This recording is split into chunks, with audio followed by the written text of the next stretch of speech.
So here is, I decided to find a completely new, simple three-tier architecture. So I looked around and I found this person who kind of tiered it to, I want to, you should see his name there, who kind of tiered it to like the AWS associate certification, which is great. I think before I was definitely getting a little confused with trying to connect pieces and it was getting overwhelming, so I scrapped it and just went back to basics. Would you like to hear some honesty? Because you're going to hear some honesty. I never I would push things to Terraform and it would connect because I was focused on the local names, which are these spaces in here.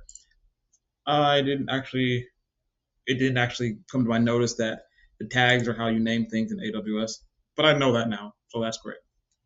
Like I just did not realize that, and I don't know why.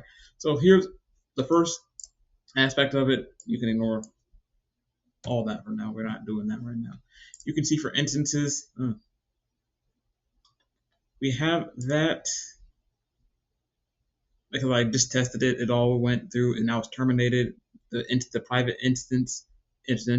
I renamed it to without a dash so that you can see that it's completely different. And yeah, just to make sure.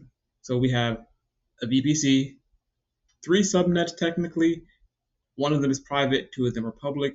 And from now, I put this instance into the private subnet. You can see by the subnet ID, subnet private ID. We don't use that one because that's the name of the actual resource in AWS. So you can see the state list. Oh, we don't need that. And you can see that there's nothing in state. And you can see if we plan. Again, we're going to add more stuff to this, but I just wanted to have the thing set up. I got to save it. But I just want to show you where I'm at right now. You have the private instance created, subnet private, subnet public 1, subnet public 2, and the VPC, the main VPC all created. And we can see that. So I'm just going to Terraform apply auto approve.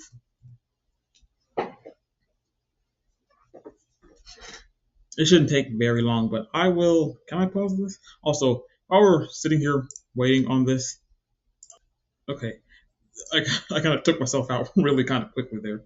But while we were kind of doing that, I install Clipchamp every week, and for some reason Windows 11 just uninstalls it. So I have to install it every week to make these videos. So if you have any idea about that, then please let me know in some capacity. So you can see the resources are here, and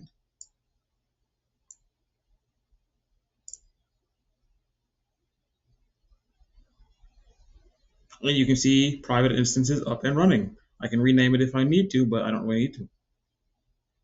And we can check out the VPCs. It's not US East 1. Well, we can check out the subnets. We're actually in US East 2 because everybody uses US East 1, as you know. And we have public 1, and it matches the names. Oh, wait. My bad. We have public 1 right there, public 2, and we have private sub. So there we go. We're going to build on this by, I don't know actually.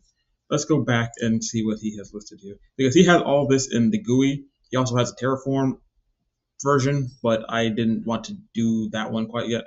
So later we will probably add a security group and a NAT gateway to those public IP addresses so that they can get to the internet and they can get information.